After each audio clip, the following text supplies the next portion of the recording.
Hello and welcome to Alexis and Melinda's Art Space. I'll get that channel name right one day. So coming on today with a art journal page I did, I was watching another YouTuber and I'll link her below. Her name is Courtney Diaz and she's an Australian art journaler. And her YouTube channel I believe is A Little Ink, but I will put that below. She has had her name changed recently and I think it's called A Little Ink still. So she was doing this technique. I'm not sure whether she started with the technique or whether she picked it up somewhere.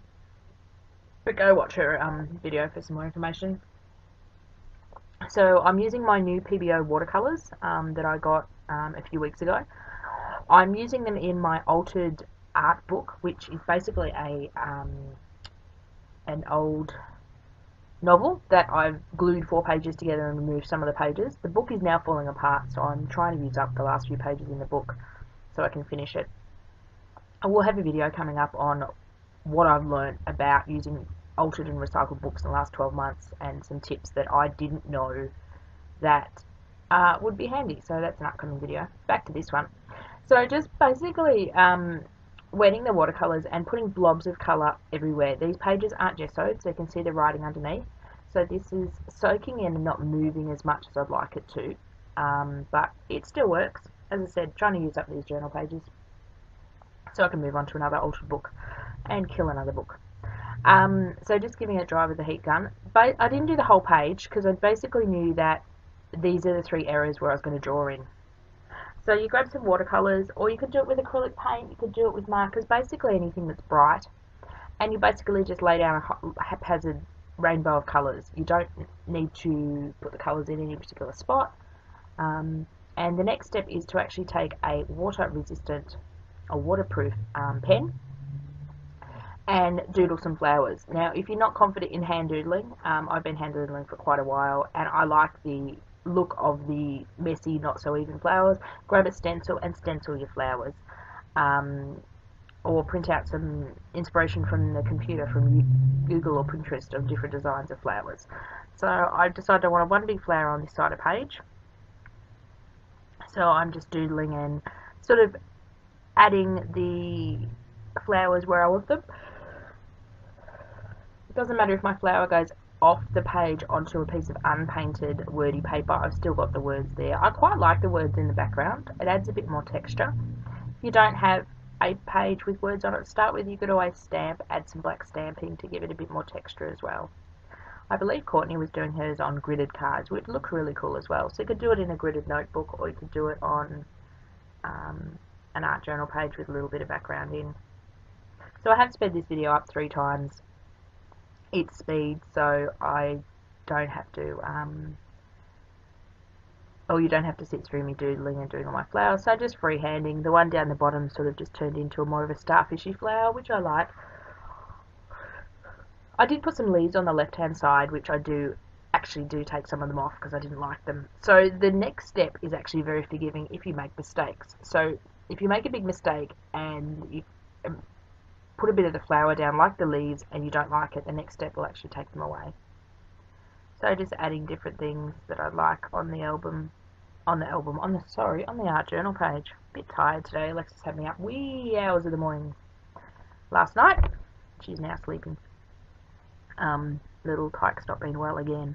I think we finally got to work out why she's been not well for the past few months, which is really good. Nothing serious, which is good, but just something that'll take a little bit longer to get over. So now I'm adding some navy paint. So I'm not sure where this paint is, but it's just an acrylic paint. Courtney Diaz used that navy paint, but you can basically use any colour, and I've seen this page done with other people on YouTube with pink, with yellow. You're basically wanting a contrasting colour that will black out the background and give you a surface to either further doodle on or to write on. So I've seen a few examples, and Courtney Diaz did some tip-in cards. Tip-in cards are just like smaller pages. If you don't know what a tip-in is, it's like a smaller or half-size page or a little card that you add into your journal that flips back and forth, and you can journal on, add a photo to, or write on.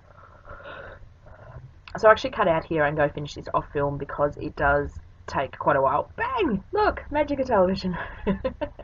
So I basically sat there and just filled in all the background so your flowers pop out. And then I decided it needed some...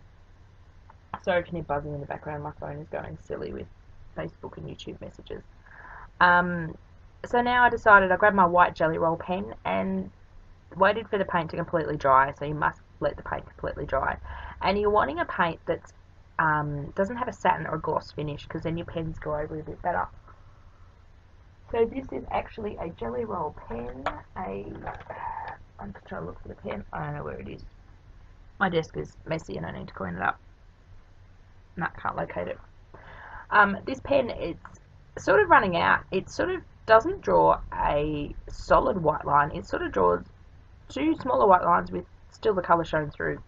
So I don't know whether I've got to clean the ball of it or... that's not it. Still trying to look for the pen. Oh, I couldn't find anything lately. My desk is a mess and my Rascog is a mess and everything's a mess. So basically just, again, doing some doodling. I decided to bring some leaves in from the side. I'm not such a big writer in my art journaling. I prefer pictures. You'll notice if you do go look at Courtney Diaz's video after this one, hopefully you haven't gone already and looked at her video before finishing mine. She is a big journaler and she'll do a lot of writing, and I do a little bit of writing, but that's just not... I prefer the pictures. I prefer just to play. It's my...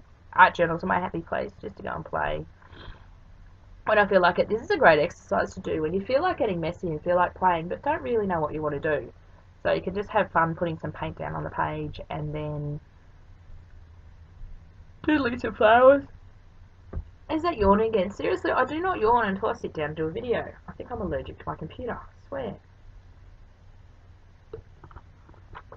So then I decided that there was a lot of the navy space on that right hand side and I wanted to fill it in, and because that bottom one looked like a starfishy flower thingy, I decided to add some bubbles, which look really cute. So I'm really happy with how this page turned out. And I will be doing it again with different flowers. It'd be cool to do it with some animals as well, like an owl or a bird or something. I don't know. Keep you posted if I do another one. Let me know if you do a page inspired by, well, my journal page inspired by Courtney Diaz, because I'd love to have a look at them. They all turn out so unique and so different.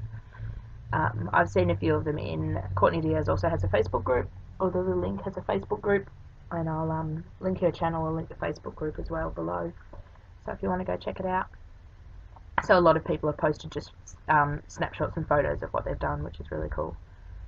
So just adding in some dots, and this is just very stress relieving for me and very calming and it's just my go-to place. I love to just draw like that and I will fill Zentangle and I will fill complete pages. You just saw under there as I moved the book, there's actually a roll of tape, masking tape sitting under that right hand side of the book, because I'm nearly at the end of the book. Doesn't sit flat, so I pop a roll of masking tape under it just to even up the sides of the pages, and it makes it a lot easier to work on. So that's a hint as well. If you're working in an altered book and your pages aren't level, put something under it. I use a roll of tape because it's usually on my desk, a big masking tape, or put another part of a book under it, or put something under it to raise up the level. So I'm about done. I'll show you a close up, and then that's it. Bye for now.